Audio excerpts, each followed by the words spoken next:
دنیا پر آنے کی یہ ترتیب ہے اور یہ طے شدہ منظم ترتیب ہے. لیکن دنیا سے جانے کی یہ ترتیب نہیں ہے کہ پہلے باپ جائے پھر ہی اولاد جائے گی. بسا اوقات بوڑھے باپ کو جواں بیٹے کی میت کو کندھا دینا پڑ جاتا ہے.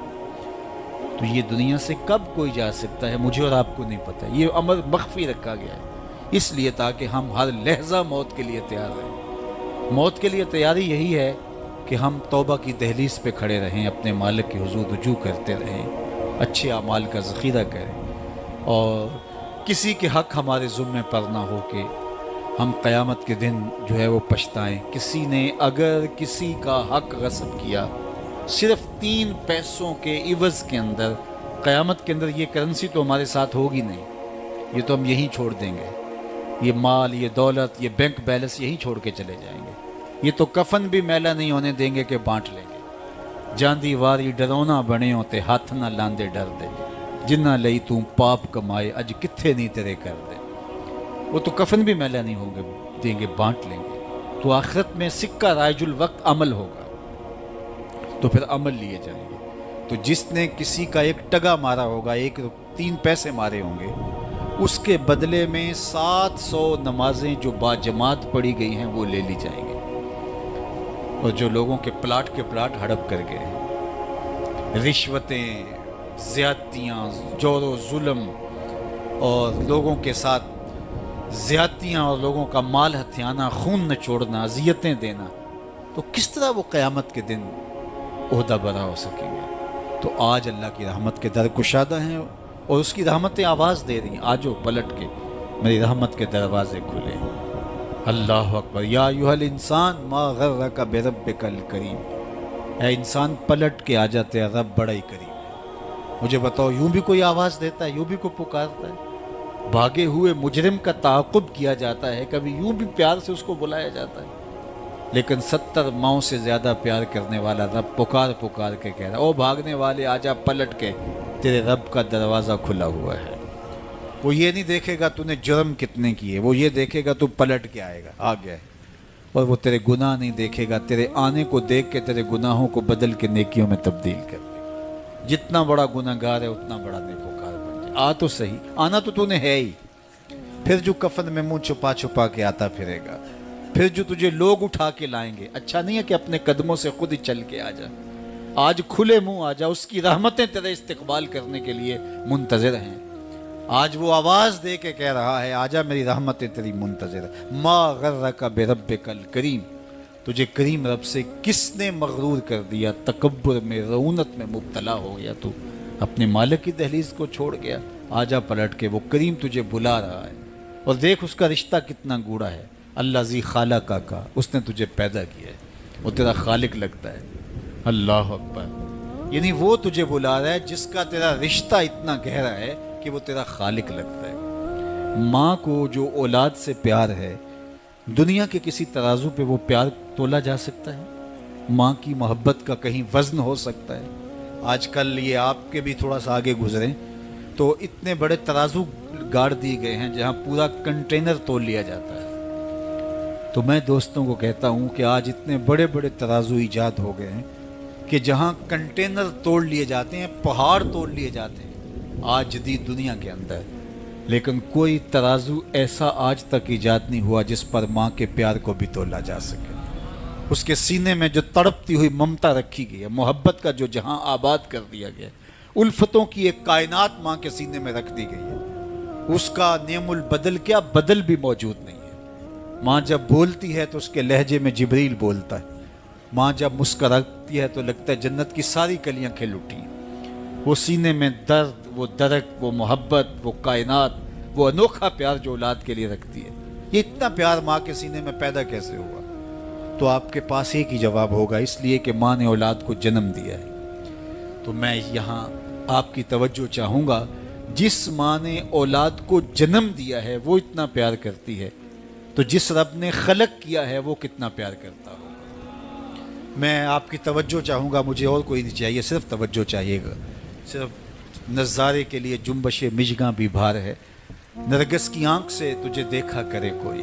تو میری آرزو یہ ہے کہ آپ کی تمام تر توجہ میری جانب مبذول ہوں. تھوڑے وقت میں جس شدت کی گرمی میں آپ بیٹھے ہیں مجھے اس کا احساس ہے، تو میں چاہوں گا کہ چند باتیں آپ تک پہنچ جائے۔ تو جو ماں اتنا پیار کرتی ہے وہ اس لیے کہ ماں نے جنم دیا ہے، تو جس نے جنم دیا ہے وہ اتنا پیار کرتی ہے، تو جس رب نے خلق کیا ہے وہ کتنا پیار کرتا ہے۔ تو ماں کی دہلیز چھوڑ کے بیٹا بھاگ جائے تو ماں آواز دیتی نا، پتر کہاں بھاگ رہا ہے، آجا پلٹ کے، اتنی ٹھنڈی چھاؤں کہیں نہیں ملے گی، اتنا پیار تجھے کہیں سے نہیں مل سکتا، آجا پلٹ کے۔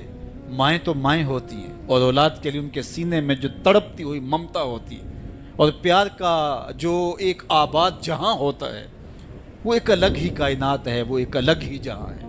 وہ کہتے ہیں نا کہ کسی نے کہا کہ میں تو تیرے سے تب راضی ہوں گی کہ تو اپنی ماں کا کلیجہ نکال کے لائے گا، تو وہ بدمست عاشق اپنی ماں کی آرزو، اپنی محبوبہ کی آرزو کو پورا کرنے کے لیے اس عمل سے بھی گزر گیا اور ماں کا کلیجہ چیرا، اور تشتری میں رکھ کے اپنی محبوبہ کے لیے اس کا کلیجہ لا رہا تھا، تو راستے میں ٹھوکر لگی تو ماں کے کلیجے سے آواز آئی کہ پتر سٹ تو نہیں لگی۔ یہ ماں کے پیار کا روپ ہے، یہ ماں کی محبت کے بکھرے ہوئے رنگ ہیں، یہ چھلکتا ہوا اجالا اور نور اور روشنی ہے۔ ماں اتنا پیار کرتی ہے، اللہ اکبر۔ تو ماں کو اتنا پیار اس لیے ہے کہ اس نے جنم دیا اور رب نے تو خلق کیا دستے قدرت سے۔ تو ماں کی دہلیز چھوڑ کے بچہ بھاگ جائے تو ماں کہتی ہے پتر آجا واپس پلٹ کے، اور جب بیٹا پلٹ کے آتا ہے تو ماں سب بھول جاتی ہے کہ اس نے کیا کیا تھا۔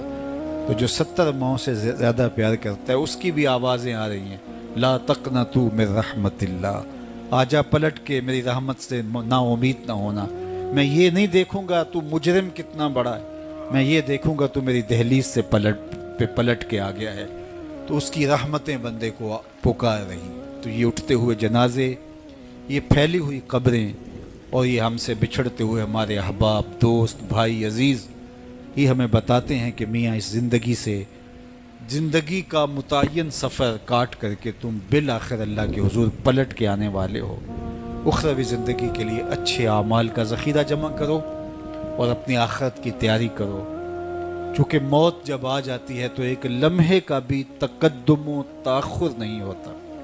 موت ایک اٹل طے شدہ امر واقعی اور حقیقت واقعہ ہے، بہر صورت اس نے آ کے رہنا ہے، بلکہ اللہ تعالیٰ جل شانہ نے اس کو اچانک رکھ کر کے ہمیں ہر وقت مستعد اور فعال رہنے کی ترغیب دی کہ تاکہ ہم ہر لحظہ، ہر ساتھ اپنے آپ کو آمادہ رکھیں، کسی وقت بھی بلاوا آ سکتا ہے اور ہم موت کی اس گاڑی میں سوار ہو سکتے ہیں۔ اللہ اکبر۔ تو آئیے میں اور آپ اللہ کی بارگاہ میں دعا بھی کرتے ہیں اور اپنی زندگی کو بہتر بنانے کی منصوبہ بندی بھی کرتے ہیں۔ جب لوگ ہم سے جدا ہوتے ہیں تو ہمیں عبرت ہوتی ہے کہ ہم بھی جا رہے ہیں۔ حضرت یعقوب علیہ السلام نے حضرت اسرائیل سے عہد لے رکھا تھا کہ میری روح قبض کرنے کے لیے اچانک نہیں آنا، پہلے کوئی قاصد بھیج دینا تاکہ میں موت کی تیاری کر لوں۔ انبیاء تو تیاری ہوتے ہیں، کچھ چیزیں تعلیم امت کے لیے ہوتی۔ تو کہا کہ جی میرا وعدہ رہا۔ تو ایک عرصے کے بعد حضرت اسرائیل حاضر خدمت ہوئے اور کہا کہ حضور میں قبض روح کے لیے آیا ہوں۔ فرمایا تم نے تو وعدہ کیا تھا اچانک نہیں آؤں گا، تم اچانک آ گئے، کوئی قاصد نہیں بھیجا۔ تو کہا حضرت میں نے تو قاصد بھیجے تھے۔ فرمایا میرے پاس تو ایک بھی نہیں آیا۔ عرض کی حضور آپ کے سامنے کتنے لوگوں کی موت واقع ہوئی، یہ میرا قاصد نہیں تھا تو اور کیا تھا۔ آپ کی داڑھی میں سفید بال آ گئے، یہ میرا قاصد نہیں تھا تو اور کیا تھا۔ جب کمر میں خم آنے لگے، جب اعضاء مدمحل ہونے لگے، جب چلتے ہوئے ٹھوکنے لگے، جب زبان میں لکنت آنے لگے، جب یادداشت کھونے لگے، جب بالوں میں چاندی اترنے لگے، جب انسان کے اعضاء جواب دینے لگے، تو سمجھو یہ پیغام موت آ گیا ہے۔ اللہ اکبر۔ حضرت عمر رضی اللہ تعالیٰ عنہ دربار میں بیٹھے تھے، تو ایک صاحب آیا اور اس نے کہا کہ یا عمر لا تنسا موتک، عمر اپنی موت کو نہیں بھولنا۔ اور یوں کانپنے لگے حضرت عمر جیسے بیت کی شاخ کانپتی ہے، اور اسے کہا کہ روز آ کے مجھے تذکیر کر جایا کر۔ وہ روز آتا ہے، بھرے دربار میں کھڑا ہو کے کہتا ہے عمر اپنی موت کو نہیں بھولنا۔ ایک دن آیا، آپ نے اس کو کہا میاں آج کے بعد نہیں آنا۔ کوئی اور شخص آنے لگا، فرمایا نہیں۔ تذکیر موت کی ضرورت نہیں رہی، فرمایا نہیں۔ مجھ سے کوئی گستاخی ہوگی، فرمایا نہیں۔ تو پھر مجھے چھٹی کیوں دی جا رہی ہے؟ تو حضرت عمر روئے اور یوں داڑھی پہ ہاتھ رکھا اور ایک بال الگ کر کے کہا یہ دیکھ میری داڑھی میں سفید بال آ گیا۔ اب یہ مجھے چین سے نہیں بیٹھنے دے گا. ہماری تو پوری داڑھی بھی سفید ہو جائے نا. میاں صاحب نے کہا ہڈیاں کھڑکن ہڈیاں کمبن گوڈے کھڑکن تے اڑ گیا لک تیرا. اجے بھی بدیوں باز نہ آئیں جیو مرد دلیرا. فما اصبرہم علی النار. اللہ قرآن میں فرماتا ہے کتنا حوصلہ ہے لوگوں کا آگ پر. کتنی ڈٹائی کے ساتھ کہہ دیتے ہیں یہ جہاں مٹھا گلا کس نے ڈٹھا. قبرستانوں میں جا کے دیکھو کس نے دیکھا ہے آخر والا جہاں. حضرت سیدنا غوث اعظم الشیخ عبد القادر الجیلانی علیہ رحمہ و رضوان فرماتے جاؤ قبرستانوں میں جا کر دیکھو کیسے کیسے حسینوں کی مٹی خراب ہو رہی ہے. جو بدن پہ چٹکی مٹی نہیں پڑنے دیتے تھے آج ان کے کفن بھی تار تار ہو گئے. خیر کنے فلاں و غنیمت شمار عمر زاں بیشتر کے بانگ برائت کے فلاں نماز. تو نے بھی چلے جانا ہے یہاں بیٹھ نہیں رہنا. یہ اٹھتے ہوئے جنازے تجھے عبرت دیتے ہیں. یہ پھیلی ہوئی قبریں تمہیں بتاتی ہیں کہ میاں تم بھی اسی مٹی کا رزق بننے والے ہو. تم ہی یہی چادر اوڑھ کے سونے والے ہو. تم دو لباس کے دو کپڑوں کے اندر دو سفید چادروں کے اندر ملبوس. کہاں گئی وہ پوشاکیں, کہاں گئے وہ برانڈ, کہاں گئے وہ تمہارے قیمتی بیڈ, اور کہاں گئے اے سی لگے ماحول سے آراستہ کمرے. امیر ہے یا غریب ہے وہ 2 گز زمین اور وہی مٹی کا اوڑھنا, مٹی کا بچھونا, وہی 2 گز کفن, وہی کل کائنات. اور وہاں جو کیے ہوئے عمل ہیں وہی سکہ رائج الوقت ہوگا. تو قبل اس سے کہ وہ وقت آ جائے اور پھر ہاتھ ملے, فلاں چیخ کے کہتا تھا مجھے اس کی بات سن لینی چاہیے تھی. فلاں پکار کے کہتا تھا اس کی آواز پہ کان دھرنا چاہیے تھا. فلاں اٹھتا ہوا جنازہ مجھے عبرت دے دیتا. فلاں بندے نے مجھے یہ کہا تھا اس کی بات پہ کاش میں عمل کر لیا ہوتا. لیکن اس دن پچھتاوے سے کیا ہوگا. آج کا پچھتاوا کل کی بہتری کا ضامن ہو سکتا ہے. آج کا پچھتاوا زندگی بدل ہو سکتا ہے. آج کا پچھتاوا توبہ کا سبب و ذریعہ ہو سکتا ہے. آج کا پچھتاوا دل کے میل اتار سکتا ہے. اور کل کا پچھتاوا سوائے حسرت بڑھانے کے, سوائے دکھ بڑھانے کے, سوائے تکلیف میں اضافے کے اور کچھ نہیں ہوگا. اس لیے میں اور آپ اپنی زندگی کی منصوبہ بندی کریں. مجھے پتہ ہے میں کہاں کھڑا ہوں اور آپ کو بھی پتہ ہے کہ ہم کہاں کھڑے ہیں. آپ مجھے اچھا سمجھتے ہیں یہ آپ کی مہربانی, لیکن مجھے تو پتہ ہے کہ اچھا ہوں یا نہیں. میں آپ کو اچھا سمجھتا ہوں لیکن آپ کو تو پتہ ہے کہ آپ کہاں کھڑے ہیں. اس لیے اپنے ضمیر میں جھانک کر کے دیکھیے, اپنے من میں اتر کر کے دیکھیے, اپنا محاسبہ کیجئے, اپنے اعمال کا تجزیہ کیجئے. جو نیکیاں کی ہیں اور جو برائیاں کی ہیں ان کا اندازہ کیجئے. جو برائیاں کی ہیں وہ تو کنفرم برائیاں ہیں, اور جو نیکیاں کی ہیں ذرا دیکھیے وہ نیکیاں ہیں یا ریا کے لیے کی ہیں, دکھلاوے کے لیے کی ہیں. نیکیاں کسی کو دکھلانے کے لیے کی ہیں, کس مقصد کے لیے نیکیاں کی ہیں. تھوڑی سی ریا بھی شرک بتائی گئی ہے. ساری محنت کہیں ضائع تو نہیں چلی گئی. ہمارے پاس ہے کیا؟ ہمارے دامن میں گناہ ہے تو لتھڑے بڑے ہم. سویر سے لے کر شام تک, چغلی غیبت سے لے کے بدکاریوں تک, نگاہوں کی بدکاریوں سے لے کر کے سوچوں کی بدکاریوں تک ہم کہاں پڑے رہتے ہیں. اور دوسری جانب ہمارے پلے میں نیکیاں کتنی ہیں ہمیں سارا پتہ ہے. ایک تو نامہ اعمال قیامت کے دن تولا جائے گا. ہم خود اپنے ضمیر کی عدالت میں ترازو گاڑ کے تولے. حضرت عمر فرمایا کرتے تھے حاسبو قبل ان تحاسبو, اس سے قبل کہ تمہارا حساب کیا جائے تم اپنا حساب پہلے ہی خود کر لو.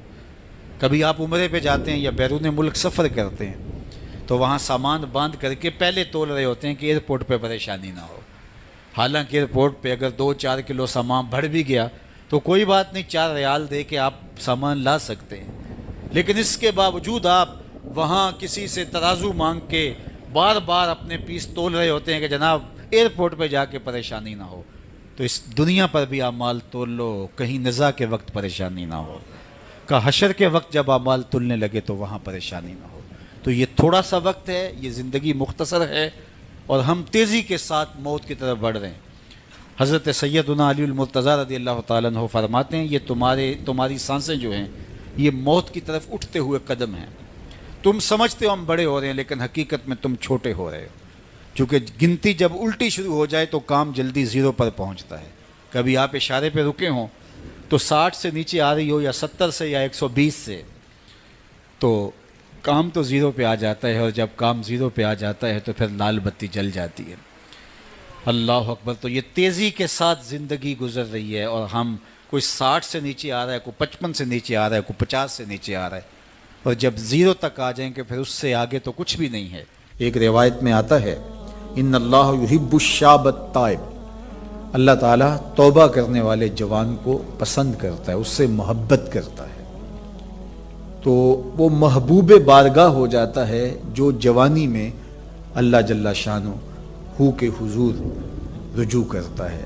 یا کسی نے کہا تھا در جوانی توبہ کردن شیوائے پیغمبری، وقت پیری گرگ ظالم می شود پرہیزگار۔ جوانی میں توبہ کرنا پیغمبروں کا شیوا ہے۔ جب بوڑھا ہو جائے، دانت ٹوٹ جائیں، پنجوں میں زور نہ رہے، تو بھیڑیا شکار چھوڑ کر کے شریف بن کے بیٹھ جائے، تو یہ تو اس کی مجبوری ہے۔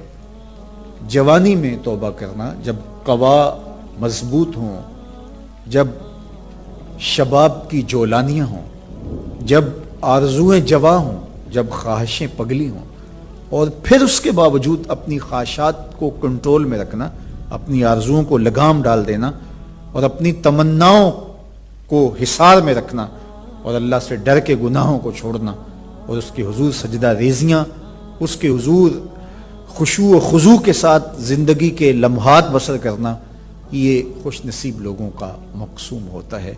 تو وہ جوان جس کی جوانی یاد الہی میں گزری، جس کی جوانی ذکر الہی میں گزری، مصلی پہ گزری، تہجد کے لمحات میں وہ اٹھ کے اللہ کے حضور دعائیں کرتا رہا، التجائیں کرتا رہا، وہ جوان قیامت کے کڑکتے اس ماحول میں اللہ کے عرش کے ٹھنڈے سائے تلے ہوگا۔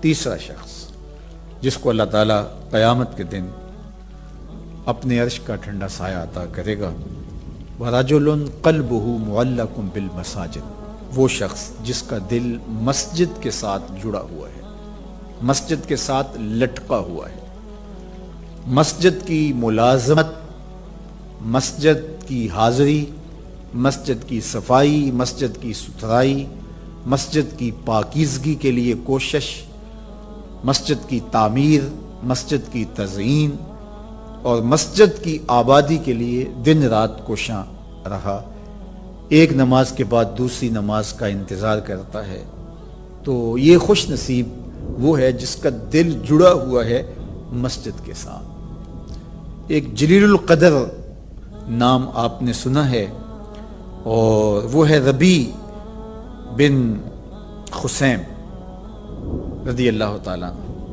انہیں حمامت المسجد کہا جاتا تھا، مسجد کا کبوتر۔ تو یہ کہا کرتے تھے اس قدر مسجد میں رہتے تو کہتے مجھے اچھا لگتا ہے کہ میں اللہ کے گھر میں رہوں۔ تو یہ فرمایا کرتے تھے کہ جس دن اذان ہو اور مجھے مسجد میں نہ پاؤ تو سمجھ لینا کہ میرا انتقال ہو گیا۔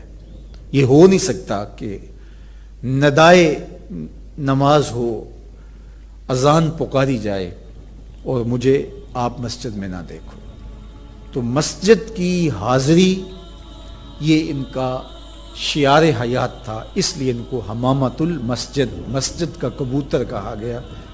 تو کتنے خوش نصیب لوگ ہیں جو مسجد سے جڑے ہوتے ہیں۔ فرمایا کچھ لوگ ہیں جو مسجد سے یوں جڑے ہوئے ہوتے ہیں جس طرح لکڑی میں کیل ٹھکا ہوتا ہے، تو چوب کے اندر جس طرح کیل جڑا ہوا ہوتا ہے، اسی طرح وہ مسجد کے ساتھ جڑے ہوئے ہوتے ہیں۔ تو کبھی وہ بیمار ہو جائیں اور وہ مسجد حاضر نہ ہو پائیں تو اللہ کے کچھ فرشتے ہیں جو ان کی عیادت کرنے کے لیے ان کے گھروں میں جاتے ہیں۔ یہ خوش نصیب لوگ ہیں جو مسجد کے ساتھ اپنے آپ کو وابستہ رکھتے ہیں۔ فرمایا انما یامر مساجد اللہ، اللہ کی مسجدوں کو بس وہی لوگ آباد کرتے ہیں من آمن باللہ والیوم الآخر، جو اللہ پر ایمان رکھتے ہیں اور پچھلے دن پر ایمان رکھتے ہیں۔ تو اللہ اور پچھلے دن پر، آخرت پر ایمان رکھنے والے مسجدوں کے ساتھ وابستہ رہتے ہیں، مسجدوں کے ساتھ جڑے رہتے ہیں۔ اور آقا کریم علیہ السلام نے مسجد کی تعمیر کی فضیلت بیان کرتے ہوئے ارشاد فرمایا من بنا مسجدن یبتغی بہ وجہ اللہ، جس نے اللہ کی رضا کے لیے مسجد تعمیر کی، نام و نمود کے لیے نہیں، کسی اور غرض کے لیے نہیں، اللہ کی رضا جوئی کے لیے مسجد کی تعمیر کی، بن اللہ لہ مثلہ فی الجنہ، اللہ اس کے لیے جنت میں گھر بنائے گا۔ تو یہ بلکہ پوری مسجد بھی نہیں، آدھی اینٹ کے برابر بھی اگر کسی نے مسجد کی تعمیر میں حصہ ڈالا تو ایک جانور کے گھونسلے کے برابر بھی کسی نے مسجد کی تعمیر کی تو اس کے لیے بھی یہ فضیلت بتائی گئی کہ جنت میں اس کو محل دیا جائے گا، قصر دیا جائے گا۔ تو یہ اللہ کے پاکیزہ گھر ہیں، مساجد بیت اللہ کی بیٹیاں ہیں، کعبۃ اللہ کی بیٹیاں ہیں، یہ اللہ کے پاکیزہ گھر ہیں، خیر الاماکن، بہترین جگہیں اس کائنات میں اللہ کے گھر مسجدیں، اور بدترین جگہیں بازار بتائی گئے اور حکم دیا گیا ہے کہ بازار میں دیر سے جاؤ جلدی واپس آ جاؤ، اور مسجد میں جلدی آؤ دیر سے واپس جاؤ۔ تمہارے جو لمحے اللہ کے گھر میں گزریں گے وہ عبادت میں گزریں گے، وہ ذکر و فکر میں گزریں گے۔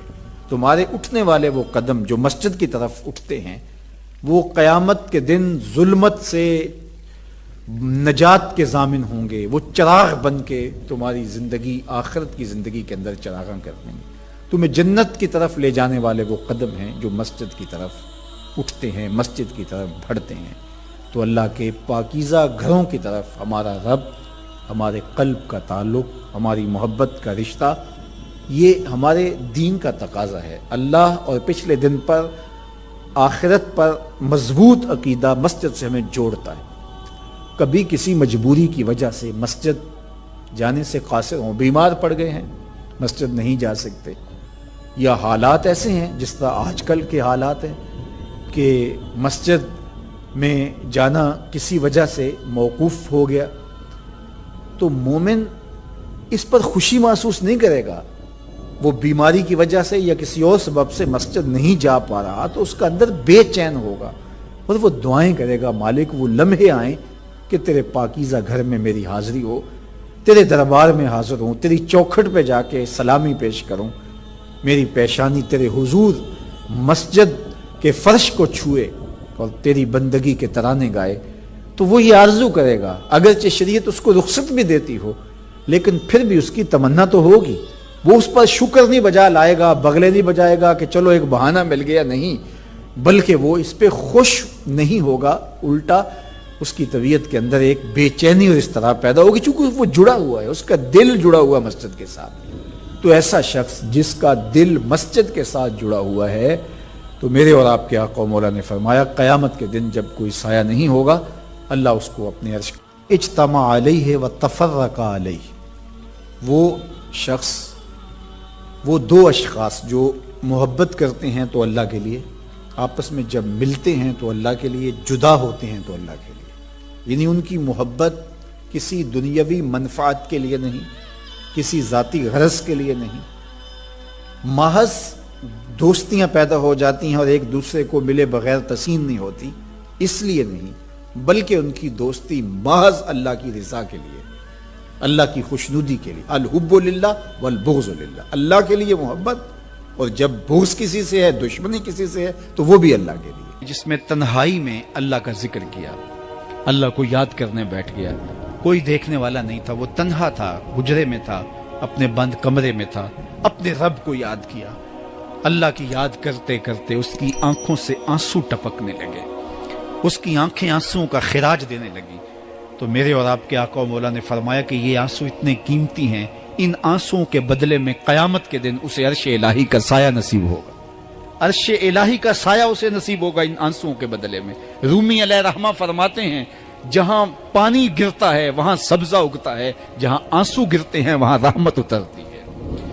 تو اس لیے جو اللہ کی یاد میں رونے کا لطف ہے اور اللہ کی یاد میں آنسو بہانے کا اجر اور صلہ رکھا گیا ہے، یہ گناہوں کو دھو ڈالتا ہے، یہ اندر کی صفائی اور ستھرائی کا سبب اور ذریعہ ہے۔ میرے اور آپ کے آقا و مولا نے فرمایا راتوں کی تنہائیوں میں اٹھ کے قرآن پڑھا کرو اور قرآن پڑھتے ہوئے رویا کرو۔ پھر فرمایا فَإِن لَمْ تَبْكُوا فَتَبَاكُوا، اگر رونا نہ آئے تو رونے کی کوشش کیا کرو۔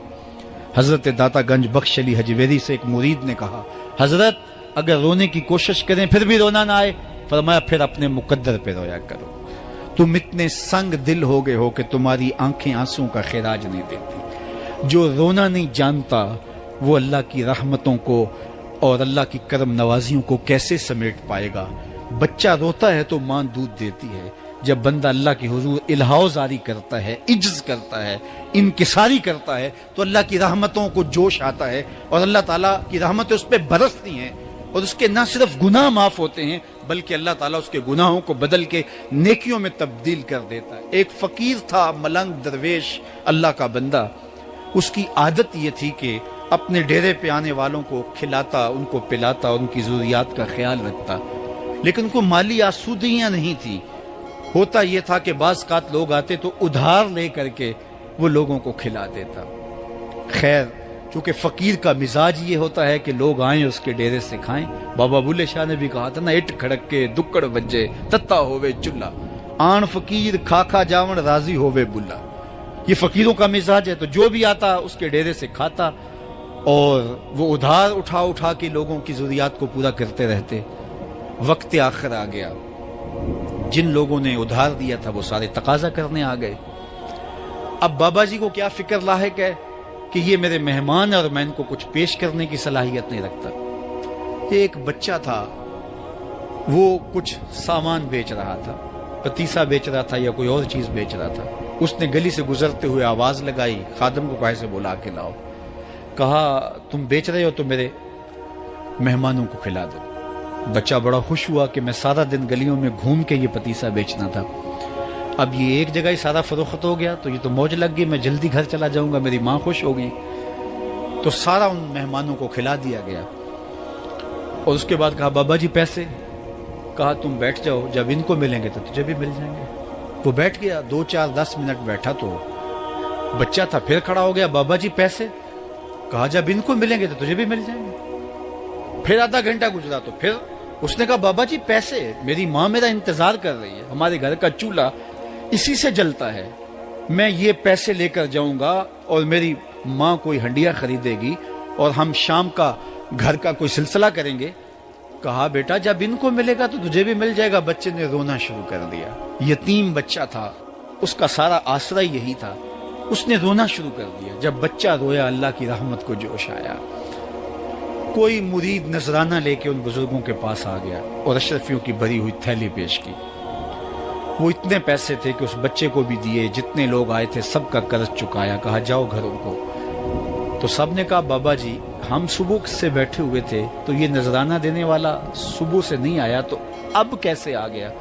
کہا صبح سے تمہارے اندر کوئی رونے والا نہیں تھا، ایک رونے والا آیا تو باقیوں کا بھی کام بن گیا۔ بعض اوقات کسی ایک شخص کی وجہ سے باقیوں کی خطائیں بھی معاف ہوتی ہیں۔ آج ہم اجتماعی طور پہ تا حد نظر اندر باہر اوپر نیچے اتنے لوگوں کے ہجوم میں اللہ کی بارگاہ سے یہ توقع رکھتے ہیں کہ مالک کتنے ہجوم میں کوئی ایک تو ہوگا جو تیرا لاڈلا ہوگا، کوئی ایک تو ہوگا جو تیرا بہت قریبی ہوگا، کوئی ایک تو ہوگا جس پہ تیری رحمتیں برسیں گی۔ تو مالک اس کے صدقے سے ہماری خطائیں بھی معاف کر دے، ہمارے گناہ بھی معاف کر دے۔ کوئی ایک رونے والی آنکھ مل گئی تو باقیوں کا بھی کام بن جائے گا۔ اٹھ فریدا ستیا تے میلہ ویکھن جا، وت کوئی بخشیا مل جاوے تے تو ہی بخشیا جا۔ میرے مالک ہم سب کی خطائیں معاف کر دے، ہم سب سے درگزر فرما اور ہم سب کے باطن کو ستھرائیاں دے دے، ہمارے اندر کو پاکیزگیاں دے دے۔ بہت وقت میں نے اور آپ نے صاحب گزار لیا، تیزی کے ساتھ زندگی بیت رہی ہے۔ میں اگر اپنے آپ کو دیکھوں تو میری زندگی کتنی بہاریں کاٹ چکی ہے۔ اگر آپ اپنے آپ کو دیکھیں، کوئی 60 سال، کوئی 20 سال، کوئی 25 سال، زندگی تیزی کے ساتھ گزر رہی ہے۔ بندہ جب سوچتا ہے کہ میں 40 سال کا ہو گیا ہوں تو آگے میری زندگی کے اگر 30 سال بھی ہیں تو 30 سال تو کافی ہیں، لیکن وہ پیچھے اگر پلٹ کے دیکھے تو 40 سال یوں گزر گئے جس طرح چٹکی بجائی جاتی ہے۔ جب چٹکی بجانے کے وقت میں 40 سال گزر گئے محسوس ہوتے ہیں، تو جو باقی 30 سال اگر ہوئے بھی وہ تو گمان ہے میرا، وہ تو گمان ہے آپ کا، ہمیں تو ایک سانس کا بھی نہیں پتا۔ پوچھا گیا زندگی اور موت کے بارے میں کیا خیال ہے؟ کہا فجر پڑی ہے، پتہ نہیں ظہر پڑھ سکیں گے یا کہ نہیں۔ کہا اتنی لمبی امیدیں لگائے بیٹھے ہو، کہا ظہر پڑی ہے، پتہ نہیں عصر پڑھنے کا موقع نصیب ہوتا ہے کہ نہیں۔ کہا یہ بھی طول عمل ہے۔ ایک بولا عصر پڑی ہے، پتہ نہیں مغرب پڑھ سکیں گے یا کہ نہیں۔ کسی نے کہا ایک رکعت پڑی ہے، پتہ نہیں دوسری رکعت بھی پڑھنا نصیب ہوتی ہے یا نہیں۔ کہا یہ سب تمہارے منہوں کی باتیں ہیں، میں تو کہتا ہوں ایک طرف سلام پھیرا ہے، پتہ نہیں دوسری طرف سلام بھی پھیر سکیں گے یا کہ نہیں۔ کیا موت اتنی قریب نہیں ہے؟ ہم نے اپنی آنکھوں کے سامنے لوگوں کو جدا ہوتے یوں نہیں دیکھا ہے؟ ہم کہتے ہیں اس کی خبر سنا رہے ہو موت کی، یہ تو میں نے ابھی سبزی والی دکان پہ دیکھا تھا، لیکن جب موت آتی ہے تو ایک لمحے کا تقدم اور تاخر نہیں ہوتا.